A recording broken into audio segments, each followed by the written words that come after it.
an hour today. With me today, we've got Zach Hepburn and Chrissy Matheson from Australia. Welcome to you both. Thank you. We'll be chatting to you more later. And we've also got Jack Bell, the Director of Theatrical Sales at Park Circus. Welcome, Jack. Now, times are still challenging for many. Today, we've got Zach Hepburn and Chrissy Matheson from Australia. Welcome to you both. I'm hearing back at myself here. We'll to you more later. And we've also got Jack Bell, the Director of Theatrical Sales at Park Circus. Welcome, Jack. Now, times are still...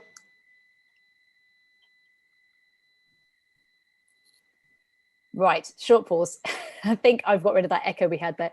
Times are still challenging for many, if not most of you, across the exhibition and festival sector. But we hope today will be a real inspiration for us all, as we'll be hearing from two special guests from Australia, as mentioned. They're getting back up and running, so jealous, and they'll be offering us some inspiration and stories about how it's all working and some practical suggestions on what to consider as you look towards reopening.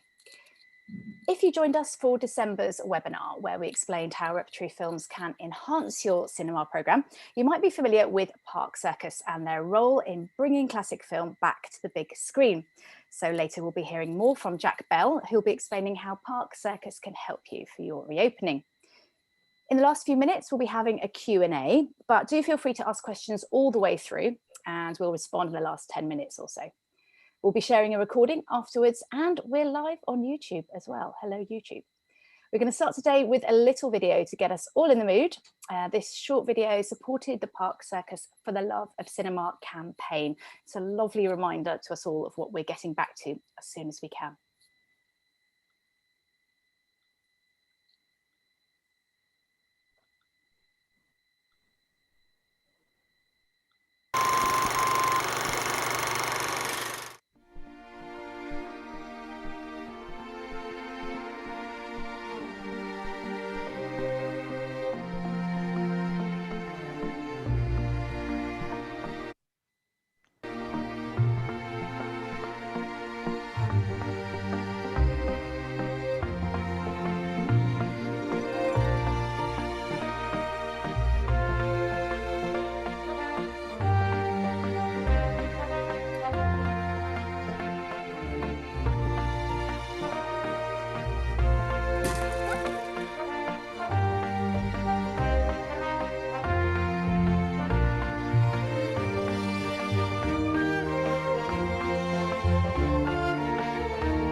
Oh, lovely stuff. I don't know if you saw my wistful face there. Can't wait to get back into cinema.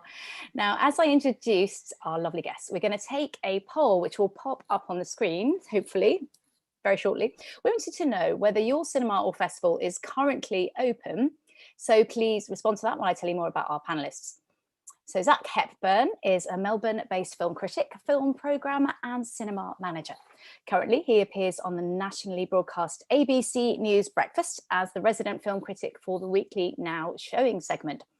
Zach is also the general manager of Melbourne's iconic Astor Theatre, in which he curates and operates the Astor eclectic programme of rep and event cinema. Zach regularly moderates Q&A event screenings with filmmakers and performers.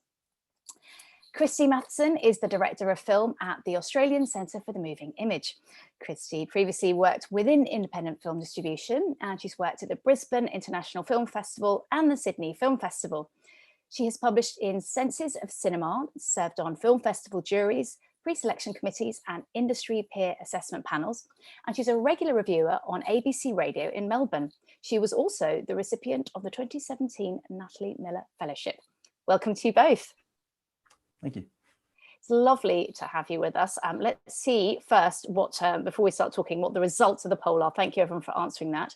So 14% are open. Lucky guys, good, happy for you. 80% are closed, sad news. 7% aren't from a cinema. Well, welcome to you all, and I hope this conversation will be useful, whatever your current situation. I think it's going to be pretty interesting. So I wanted to chat to you both about how COVID has impacted your last year. Let's start with Zach. If you could introduce yourself and tell us a bit more about how you've been affected at the Astor in particular by the pandemic. And you, when it first arrived in our worlds well over a year now, what plans did you have to put on hold? Yeah, well, the Astor, for those who don't know, is one of the last single-screen cinemas in the Southern Hemisphere. We're a 1,000-seat venue. We have a lovely balcony level and a lovely stalls level. And we primarily play retrospective cinema mixed across 35mm, 70mm, and 4K, 2K DCPs. We really try to practice the art form of the double feature, whether that be double features engaging with one another or just classic sort of originals and sequels. COVID hit us pretty hard. We were tracking along really well. We actually had our best summer ever in the most recent history. We're coming off the back of running Once Upon a Time in Hollywood in 35mm. We did Joker in 70mm. We were all pitched to do some really interesting things. We had two large sellout shows occurring in April. We closed in very early March, and we were closed for a number of weeks. Then we had a very, very small reopening for a grand total of 4 days, and then had to close up again for well over 100 days. So that second lockdown hit us really hard.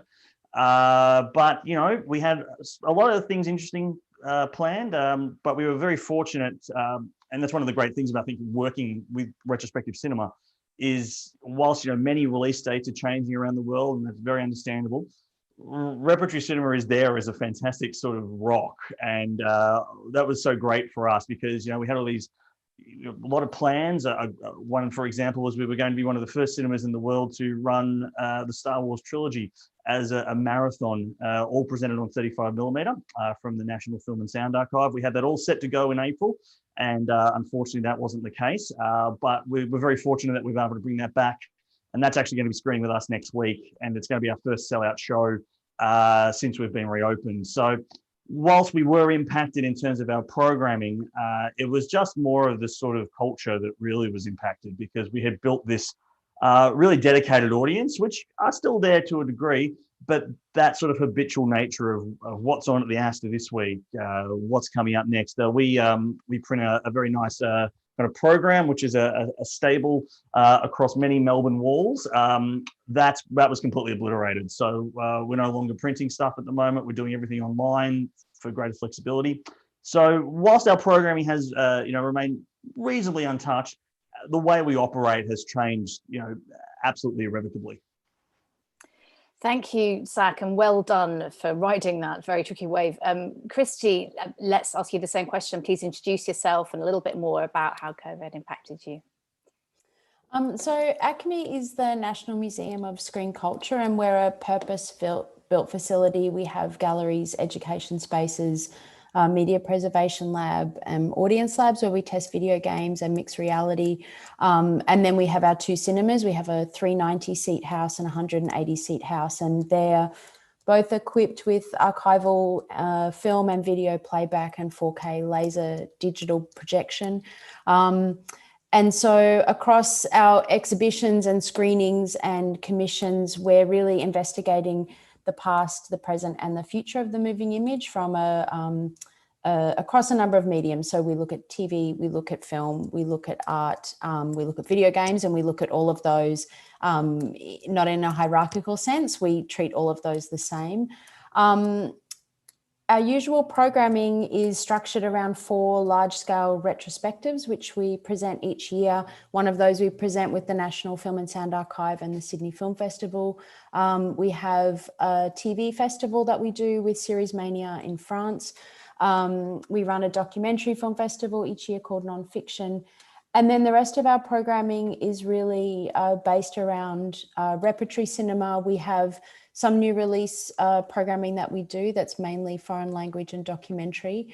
And a really big core of what we do also is Australian cinema, and especially with a focus on First Peoples filmmaking. So that's sort of the mix of what we do. It's the new and the repertory. It's programming that is very specialized and very current in terms of the mixed reality work we do.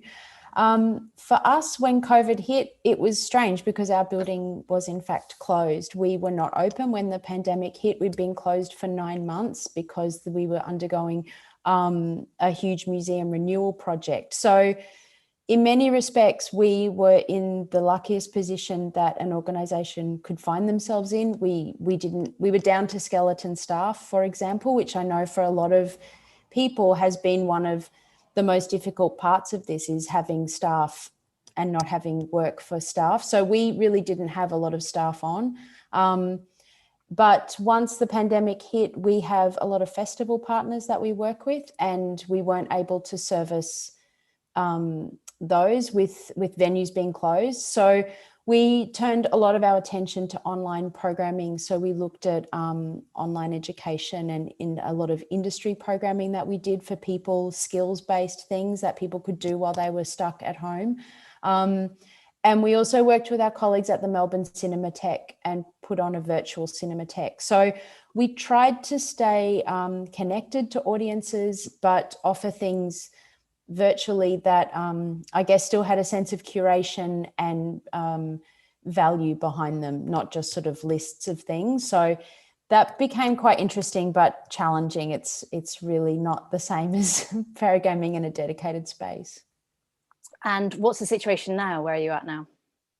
So this time next week, we will have just run our first film. We open our doors in a week's time, which is kind of massively exciting and hugely nerve-making as well. I was in the building today and it looks great, but it certainly doesn't look like it's ready for people just yet. There's a few ladders and things that we need to move, but we are going to open with a large scale retrospective on one of the great filmmakers from our region. We're doing a big season on Wong Kar-wai, with a number of new digital restorations. And in fact, today we went and had a look at the digital restoration of In the Mood for Love. And it was really emotional being able to see the film on a big screen like that with beautiful projection.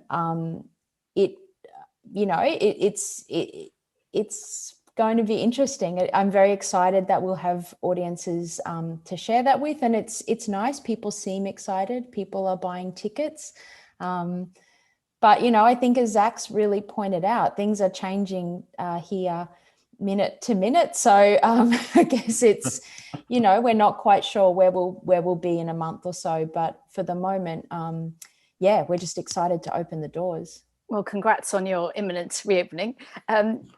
Actually, I wanted to ask you both, what restrictions, if any, are there in place now in Australia for people attending the cinema, and what kind of health precautions are being taken? Zach? Yeah, well, for us, it's been quite interesting because obviously the Astor was built in 1936.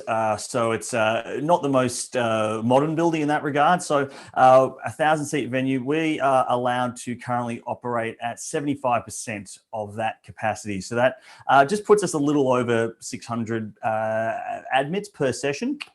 We haven't been getting that, but as I said, it's been increasing as confidence has been building. The way the sort of structure works is masks are currently mandatory.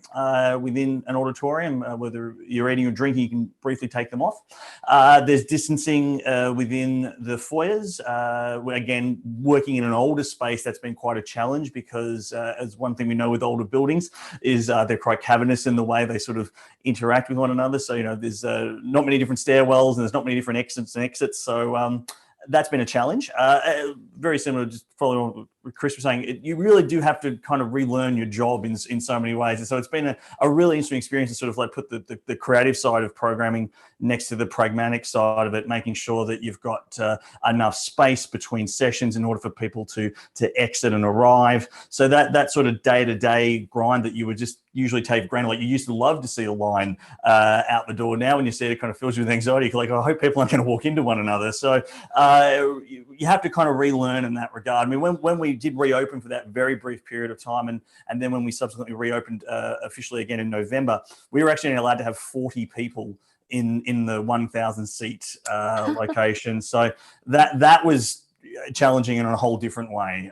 So I feel like we're getting the balance reasonably right at the moment, but it is a day-to-day thing. And, it's a great exercise in public sort of psychiatry to see how people interact with a space. They always do things you don't expect that they're going to do, but on a whole, the audiences have been really respectful of the new regulations that have been brought in, and that's been really, really heartwarming.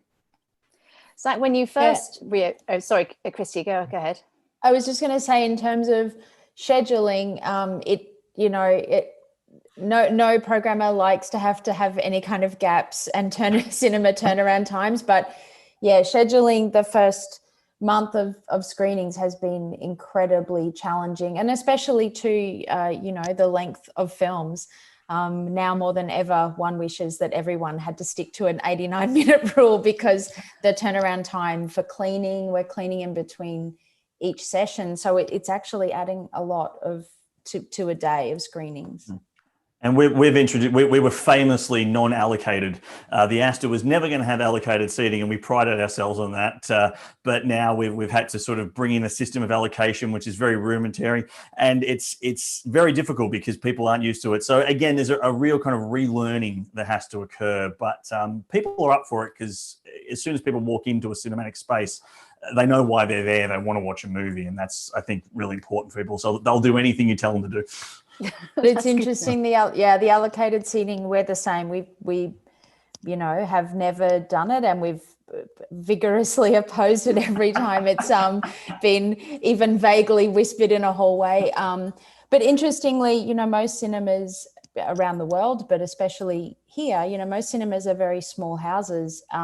With the exception really of our space and the Astor, there aren't any really large houses.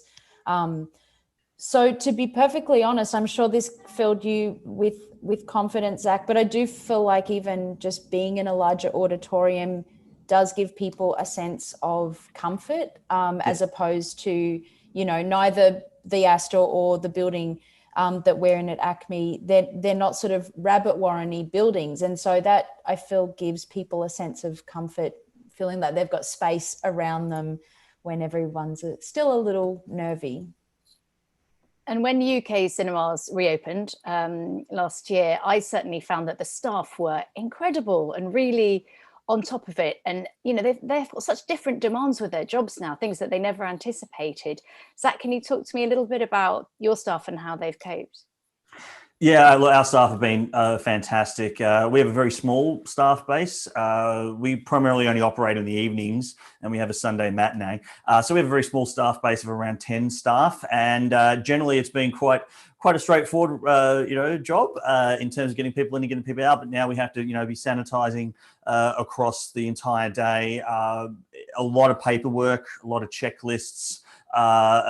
So they really do have to have learned a whole new role in many ways. But I think, the particularly Melbourne, and I can only speak for Melbourne because that's where I'm based, we had such a harsh lockdown. Everyone is very, very, very rule orientated here nowadays. So I feel that whilst the staff are great at enforcing their rules, there is a great community spirit to see businesses thrive, particularly in the arts industry.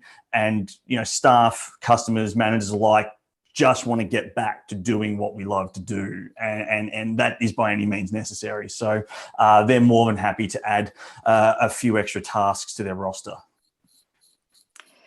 What have you learned about people's love of cinema from this? Because obviously they've been keen to come back as soon as they're possibly able. What kind of stories have you heard from customers, either of you? Well, I know obviously you're about to reopen, but I guess people are almost banging at the door there, Christy. What's been amazing for us is the level of continued engagement that we've had with audiences. So, even though we've been closed throughout this whole period, our membership has remained really steady and really dedicated, and people have been sending us a lot of messages in terms of that interaction, and especially with a lot of the online programming that we were doing, we were having a lot of really heartening conversations with people about, people wanting to engage, people appreciating that things have been specially chosen for them, and there's some thought and care behind that. And so that's been really heartening, because there certainly was some, I'm sure, Zach, you would attest to this, but definitely as we went into that 100 days where we locked down, it did really seem for a moment there like this wasn't going to stop, and maybe people would just grow tired and think, oh, I haven't missed that. But it's interesting. I think what's proven here, every time I've been to the cinema locally, you can tell people are really excited to be in the cinema. So as a patron, just going to other cinemas, it's been really exciting, actually. Yeah, I mean, very much so, Christy. I mean, I think it's a great point. I mean, everyone just feels really energized to be back. But one of the things that I found so heartwarming for the Astor in particular was, our bread and butter, even though we do some new releases that are being printed on film, our bread and butter is repertory cinema. That's what we screen, 5 or 6 days a week. So during that 100 days where people were primarily at their home watching their old DVD collections or streaming every old film they could probably get their hands on, I had a real moment of doubt. I thought, what is a sole repertory cinema's existence in this era where everyone has been watching old movies on their own time? And from the second we reopened, even though, we didn't have that sort of calendar coming out and that kind of process, we had people come back because I think there was that comfort level of engaging with an experience that they remembered fondly, in doing it with a film that they love. All the more better if you're presenting it on celluloid. That was one of the real sort of curatorial aspects that I focused on with our multiple reopening programs. Our first reopening program, even though it was sadly only 2 days long, was exclusively on celluloid. We had a month-long program, and every film was presented on film because we wanted to show audiences something they couldn't see at home. So I think that was a really important point for us, and we've continued that through our current summer program. We're calling it our comfort film summer. So we just finished a week of Raiders of the Lost Ark. We're just starting Temple of Doom, and we have the Star Wars trilogy coming up. And whilst they're obviously very heavy hitting films, we like to kind of position them next to our more sort of esoteric double features, and I feel like we're getting the balance reasonably right at the moment. I love that idea of a summer of comfort films. Sign me up. Amazing. Now, obviously, a lot of people watching have yet to reopen. So I'd love to hear from you both some more practical tips about what they can expect and anything that you've found that might be useful to pass on. I would say that here, and I mean, this is across the board, but especially because, because we're a museum, there's a lot of government regulation. And to be perfectly honest, I think that has been incredibly helpful for us as businesses, being able to know where that standard is set, what is expected. But really for us, it's been about clear messaging. So really clear signage, and making sure that you have clear signage in your building, definitely on your website.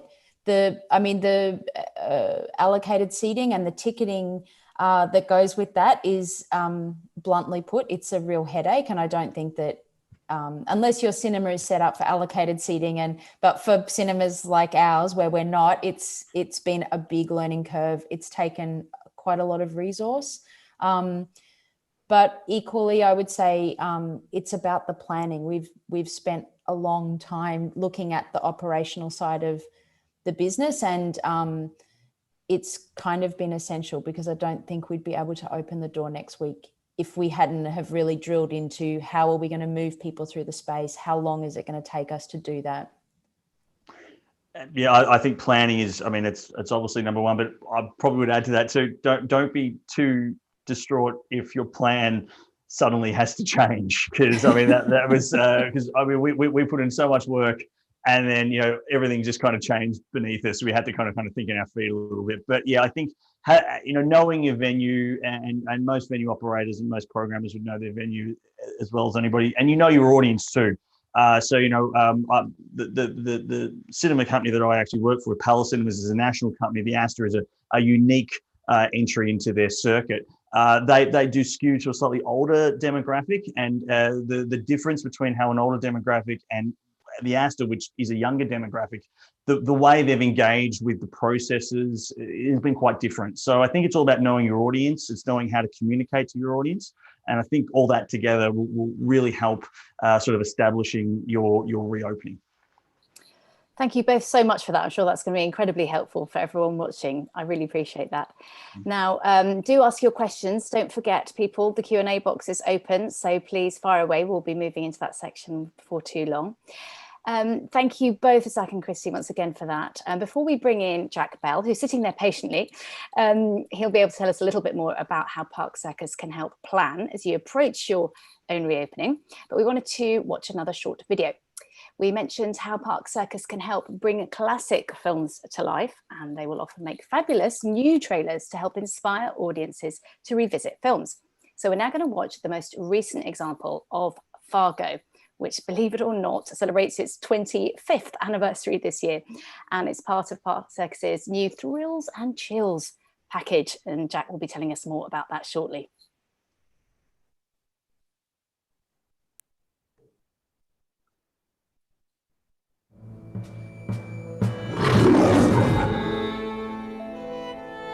You want your own wife kidnapped? Yeah.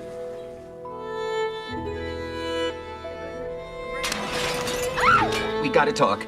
It's something hard, geez. It's terrible.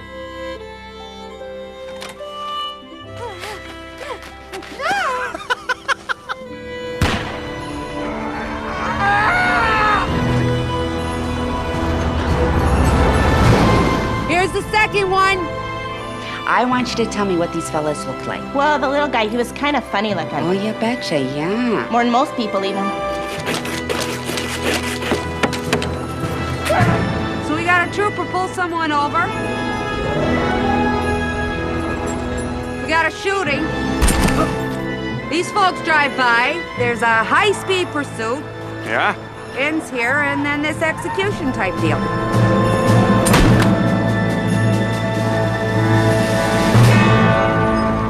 Yeah, that's a good one. Love it. Need to see that on the big screen as soon as possible. So Jack, welcome to the conversation. It's good to have you with us. We've heard from the other side what it's working for Zach and Christy, but tell us more about how Park Circus can help everyone watching to plan for their own reopening. Yeah, thank you. And yeah, just want to say thanks to Zach and Christy as well. It's so good to hear from you both. And definitely, if anyone's looking for some great examples to look at for repertory programming around the world, then absolutely check out their social media sites and their programs, because they both do a fantastic job. And we've been working with them for years and years. So I know that they really know their stuff. Yeah, it's been obviously a very interesting time for us over the last year with, doing business in the midst of a pandemic and obviously relying on when cinemas can be open. So Australia and indeed New Zealand have been a real kind of shining light for Park Circus over the last couple of months or so, because they actually have cinemas open. And for us, it's been in some ways, good timing for Park Circus, because we've actually got a sales agent on the ground in Australia called Chris Smith.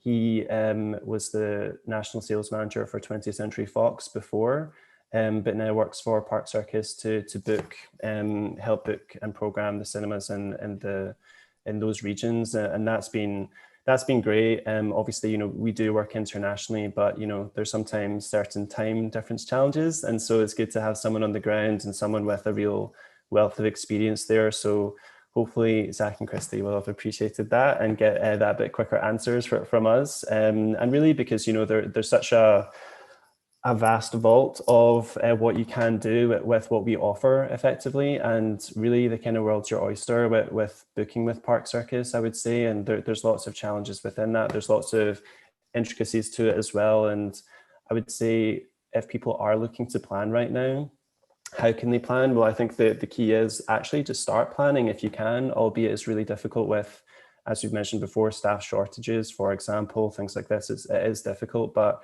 the great thing with repertory is that it's extremely flexible. So although a lot of cinemas will be unsure as to when first run releases will actually hit the calendar, will they have a cinema open, what is going to be happening with that territory or that territory around the world. With repertory, you could be booking a repertory program, you know, in a month's time, in 2 months' time. It can certainly riff off of what is happening in the calendar.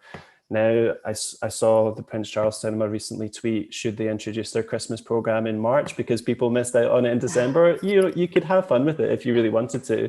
I'm sure there would be a crowd. If you're looking for feel-good films, then Christmas is always a good place to start for a lot of places around the world. But for us, you know, going back to Fargo, you know, we also, although we kind of make available, you know, literally thousands of films that anyone can really, you know, kind of do what they want with it. And we are really just here to facilitate that and provide all the practical information they need and handle the licensing. We also want to be very proactive and invest in the libraries that we represent too. And so we saw Fargo as a really great opportunity with that. It's available in 4K DCP, so will look fantastic on a big screen that, you know, people will really hopefully get that, you know, kind of top experience when they go back to the cinema when they can. But as you mentioned, you know, it has its anniversary this year, but also looking to you know, really kind of buzzy title, for lack of a better word, in Nomadland, and Frances McDormand's performance in that. And Fargo is just one of her kind of real key cherished titles that she starred in and got such acclaim for. So we actually have been coordinating with Searchlight, for example, of their release of Nomadland and how we can help cross-promote. And really, there's so many ideas like that, be it an anniversary, be it a new format, be it something on the new release calendar that can work really well. I know Zach has been programming a big Bond retrospective, for example, which a lot of people have been doing that, even though No Time to Die is pushed back and back because, you know, for all sorts of reasons, Bond is certainly in the press, and people, again, you know, that's just something that is a very known quantity that people would love to see.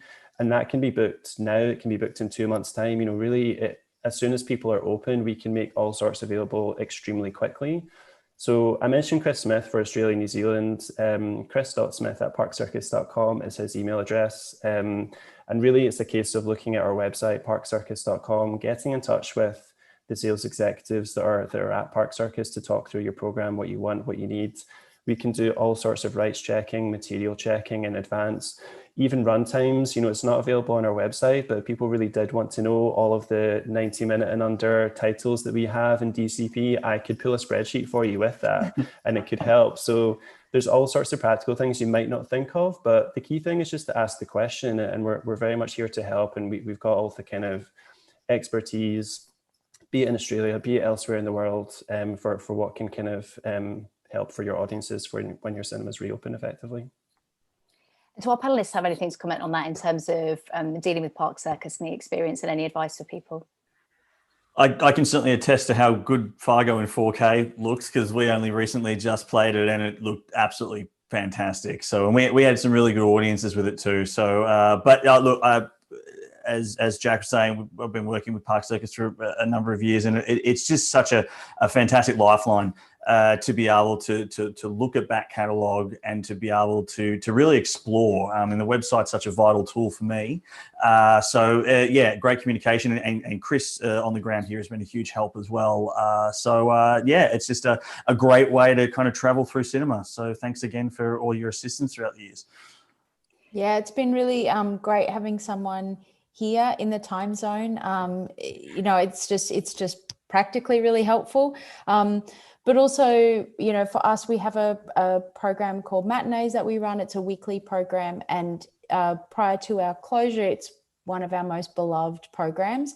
And so when we thought about reopening, we wanted something really, really special for that audience to try and sort of, reward them for coming back and making the effort. So we'll open with Pandora and the Flying Dutchman and a restoration of that, which we're getting through Park Circus. And it's, audiences are excited about it, but it's just lovely to be able to offer, a very diverse range of films, but to have things that have been specially restored and properly restored, it does make a huge difference to audiences, and they do appreciate it. I think they might not necessarily understand all the technical aspect of those restorations, but they can definitely tell, and they appreciate that the care has been taken. So.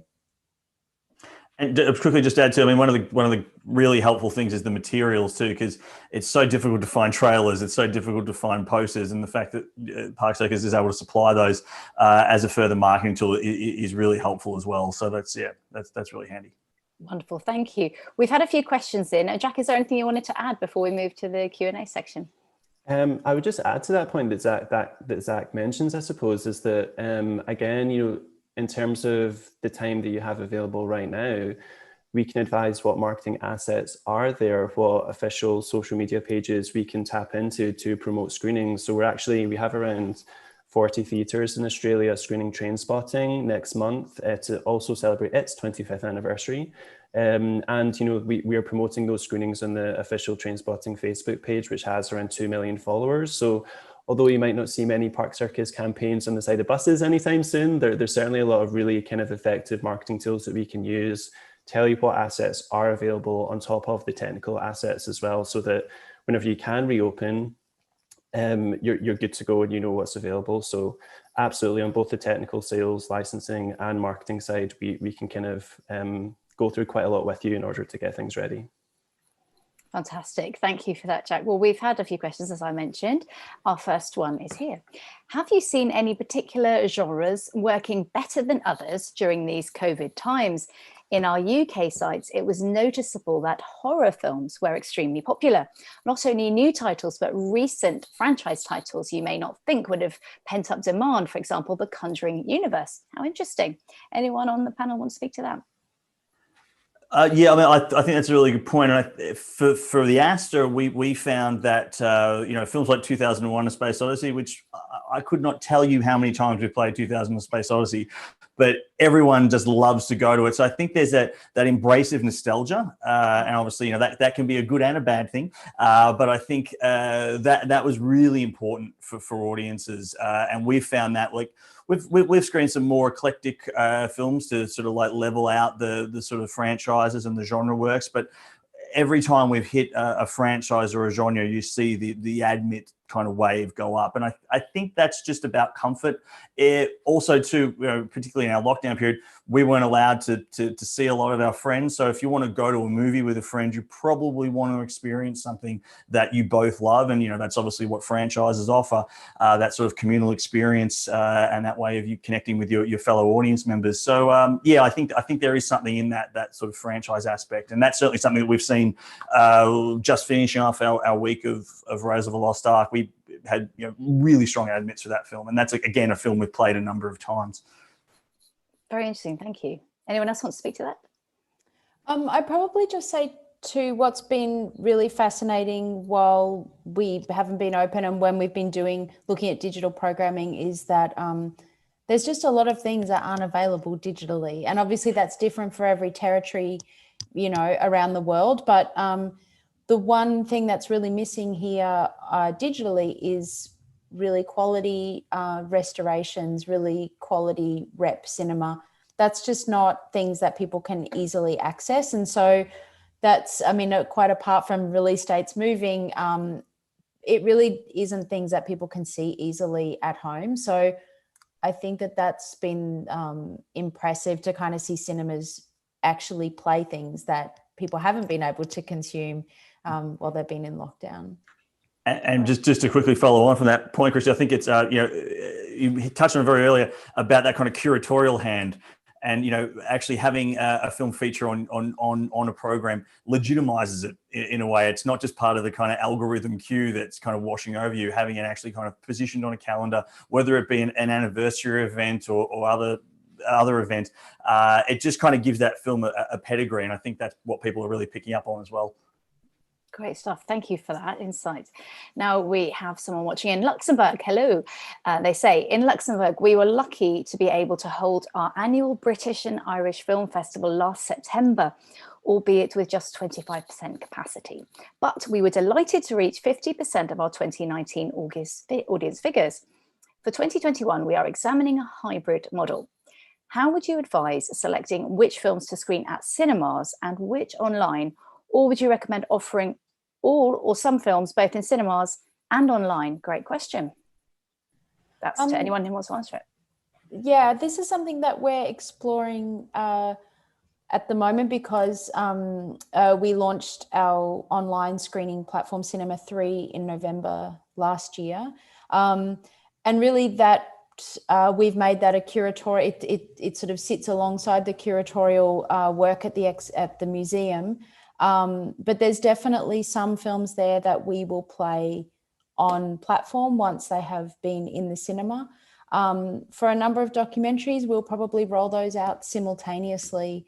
And we're just very conscious of the fact that, there's a lot of our audience who might not be ready to come back out yet or be in a position from a health standpoint to come out or even just a financial standpoint. So we're trying to give a depth of programming that is both in building and online, but they do speak to each other. So they're not sort of isolated. So we're looking at about 30% online to replicate the in-cinema. Great advice. Thank you. Zach, anything from your side? No, look, I was very insightful from Christy. Unfortunately, the building from 1936 doesn't have the best internet, so we're purely an in-auditorium experience at the moment. Good to know. Now we have a question for Jack. Is there any sign of distributors becoming more flexible with their catalogue due to the pandemic, or a way to encourage this across the industry? Interesting question. I wonder what they mean by flexibility, if they want to kind of be even more specific with what they're asking, I suppose. But I think obviously, there's been a light shone on catalogs like never before. And you're seeing that all around the world. And I think there are so many catalogs out there. I mean, Christy mentioned the amazing new restorations of the Wong Kar-wai titles that will make for an amazing retrospective for sure. I think for us, we're looking to play to our strengths. I mean, that's just precisely what we do, obviously, is making catalog titles available. We're certainly wanting to work as hard as we can on how we can agree on a template of licensing terms on distribution, which, just varies so wildly for everywhere.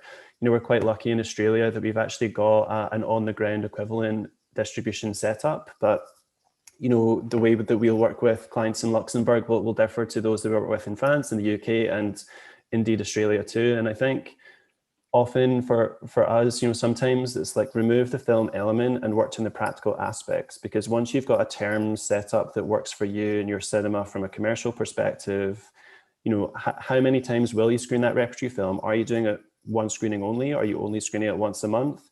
Are you therefore really kind of making the most of introducing that to your program? So I think, we've got lots of examples, again, Acme is obviously a very specialized institution and organization, one of many that we work with. And it's, great to have you two guys on again, because you are very different organizations in that respect. And there's different ways of working with people, non-commercial, commercial organizations. So I think the flexibility does need to come from an open conversation with the sales team at Park Circus. And that's something that we are very keen to have. We do see it as very much a two-way street. There are certain things that are unavoidable when it comes to distribution, but I think it is a conversation, and we're more than happy to have that conversation and be flexible. And then in terms of the actual catalog availability and flexibility on that, I think it's sometimes it can be difficult, I suppose, to really track down rights and to know where you can screen these films easily. We're very fortunate in that we cover so many libraries in that respect, and hopefully can make it as easy as possible for people. And, you know, we want to be proactive. We want to kind of lead even more on the curatorial aspect that there can be with catalogue, because I think there can be a tendency in, you know, certainly online through the media around, you know, what is a classic these days, and what's kind of, what do you screen again and again, and is that worth screening again and again, and diversifying what we do. And I think for us, you know, we do want to be proactive in saying, you know, we mentioned earlier this thrills and chills season that's attached to Fargo, and for example, not just promoting Fargo, but, you know, book a season of snow set thrillers and be more kind of engaging about it. And marketing is so important. Classics are not the sorts of films that you can, or classics, but they're not the sorts of films that you can just stick on a calendar. You know, I think Raiders of the Lost Ark, for example, has such a huge following, or Star Wars, which very rarely screens on the big screen because of rights issues there. That will definitely get you an audience, you know, for sure it will. But I think marketing is really, really important. And I think how you do introduce it into your program, it doesn't work if you just stick it on a Sunday morning. Once it, you know, that's the only time you do it, you're not really going to build an audience there. It's like, why are you going to really get that special experience? You're relying just on your big screen. So I think for us, you know, I think you need to be flexible around how you do it and how you market it to audiences to make it really, really interesting. And I think we've gone through, you know, how the Astor and Acme do it, but our first webinar that we did in December, I think, and we had Kino in Rotterdam and Charlene from the Lighthouse in Dublin as well. Jan from Kino Rotterdam showed a trailer for a kind of specialized season that they put together. I think it's called Made in America. And it really, you know, you watched it, and there were films there like On the Waterfront, and they promoted On the Waterfront in a really cool, modern, fresh way that if you just stuck it on as a Sunday matinee and it was in your brochure and nothing else, then the difference in audience numbers would be huge. So be creative with it. And I think there are lots of young people that want to get into film history and want to look at, you know, what's not seen before. I don't want to see that again and again. Let's look at this, but let's make it engaging to go see it. So maybe a bit of a rambling answer from me there, but I think it's just important to spend time with these films basically, and spend time with the distributors like us to actually talk through what works and how you can do it in a way that makes sense for the long term. Because if you look at long term, that's when you'll get the best benefits for that type of programming, I would say. That's very good advice. Thank you, Christy. It's also interesting too, and this is very, you know, specifically Melbourne in terms of this, but, you know, I think about our building and our audience. You know, we're a film museum, and so we're obviously looking at the history of cinema, but you know, when it comes to things like sort of the more the cult end of repertory cinema, I don't want to see that in a space like ours. And I think, you know, you look at a space like the Astor, that's exactly where you want to see that. So for us as well, you know, we also think of, I mean, Melbourne has got an enormous screen culture. It has a lot of venues, but we also think about what's the kind of film that we can lean into, that our audience expects that museum and that sort of additional layer over the top of it, and what films just won't work for our building. And so I think that we sort of try and look at our programming within the whole space of the city that we're in as well. We're not trying to screen everything because it's not what the audience wants from us. And actually we have cinemas that service people really well. So I think it's also about thinking about where you're situated within your city or your immediate surrounds and what films your venue lends itself to really well. I think I would add to that as well. One, especially with independent theatres, I think for multiplexes this is probably quite difficult. Or for example, maybe even Palace, where it's a broad network, and how do you kind of centralise what you do? But I think a lot of great independent theatres, they work with grassroots film collectives that are local to them, and they can bring in audiences that they might not normally have for one-off slots. And I think it's a great way with, firstly, engaging in your local film community, giving the opportunity to people that otherwise can't program films. Because I think, you guys are very lucky in the jobs that you have, because there's so many people out there that would love to do it and find it quite difficult to do. And I think there's a lot of really kind of interesting kind of movements and energy out there in putting on people putting on their own film events, but they're doing it without necessarily that knowledge. And I think all the knowledge that, you know, kind of knowing who we are, for example, that organizations like Zach's and Christie's have, you know, is kind of, they can help with so many practical things that allow for these films that might not really fit into the overall programming kind of direction of the organization, but it brings in kind of different elements to it. And then it might also show that while there is a real audience there, and, you know, there's obviously, you know, kind of, there could be commercial benefits to it as well. And it just adds little different kind of marketing slants. And I think it's, you know, it's really important to kind of engage in the kind of locality around the kind of the cinema space as well, because I think, you know, going back to that question of, you know, the viewing habits that people now have and watching it at home, it's like, what do they get from the big screen experience? And to this point around that comfort that you get being in the big screen and the social experience, you never get that more if you're part of a collective and you've all banded together and you've chosen this film and it's all of a sudden playing at your favorite local venue.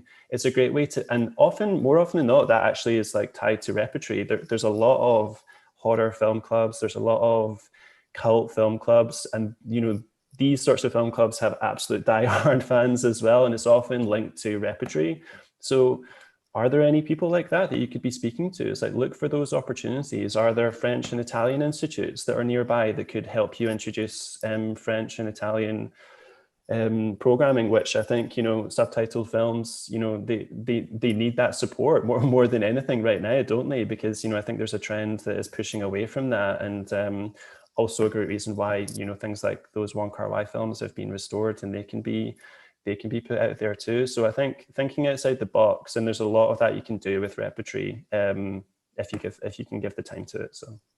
And just to very quickly add, what I really love about, you know, the idea of perhaps the double feature is, you know, we have certain titles and we kind of put them with other titles, and you create this great kind of almost alchemy between the two films, and these films start to have an interaction, and then the two different audiences that might come to those two different films start to have an interaction. And I think that's really exciting too. So that's definitely something we've seen. Great stuff. Thank you for that. Now we have another question to our Australians. In Australia, do you foresee a delay in the older audiences, say 50 plus, returning to your sites? And if so, when do you think they will feel comfortable returning? In the UK, we saw a drastic decline in the attendance from the older audience profile during our periods of operation post-lockdowns, understandably. We now have the vaccine rollout here, but I feel that it may still take a long time for those members to feel comfortable coming out again, despite all the safety messages and messaging that we have. Great question. Zach or Christy? Yeah. Christy, I'd say that you have a more broad spectrum audience than I do, so please, yeah. Yeah, we have, you know, our audience is very broad spectrum because across the exhibitions and the education and, you know, so, but, you know, like many art house screens across Australia, and I'm sure, you know, definitely in other parts of the world, the audience definitely trends older. I think for us, that's why we've made a real point about, especially with our matinees program, you know, we have not just rolled out a regular program for this first edition, we have, you know, packed it full of really special films to try and, you know, get people to come out and support us. We're also doing a free collection of films that are from the ACME collection. We host the state's film collection. And so we're running that in the first week as free screenings, just so that audiences can familiarize themselves with the building again.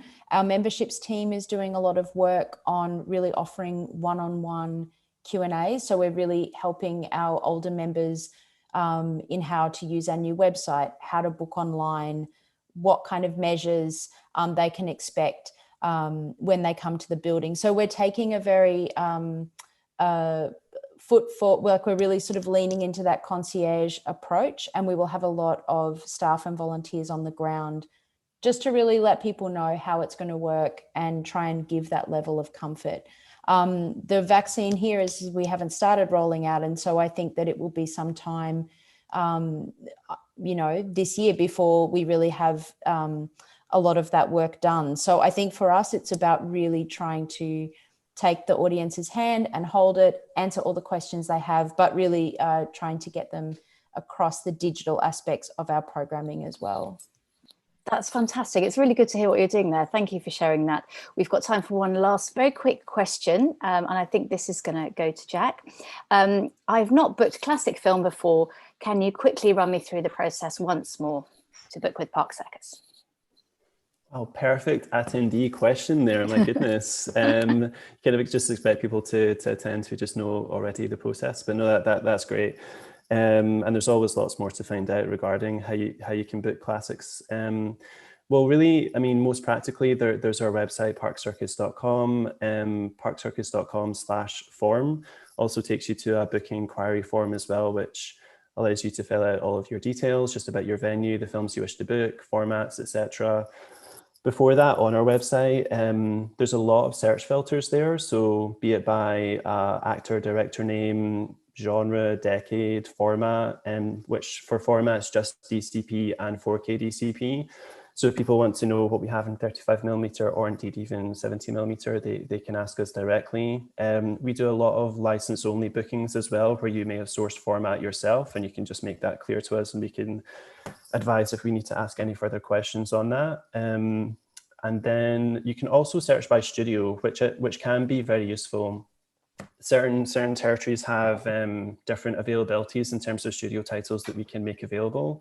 So for example, in Australia, there are a couple of studio libraries that we don't book that we do book in the UK. So, you know, Warner Brothers, Universal are a couple of examples of that. And they are quite, you know, kind of useful to be aware of, but that's something that obviously won't be immediately apparent on our website, and you can just ask that question once you start that booking process with us. I would say, you know, get yourself signed up to our newsletters as well.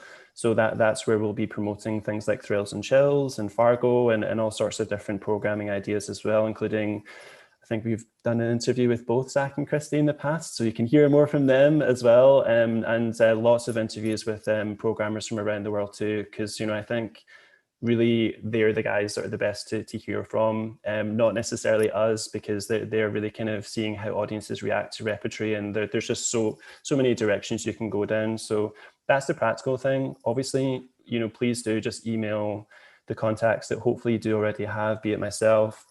As I said, there's Chris Smith specifically in Australia for us too. And even if it's just, you know, asking that exact question, you know, kind of what can I do, then it's amazing where you can just go from there and start to talk about ideas, and be even having a phone call too. That's something which we have a little bit more time for these days. So yeah, hopefully that helps.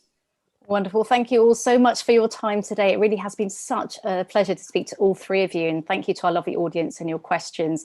Thank you to Park Circus for having me, and I hope we can do this again soon.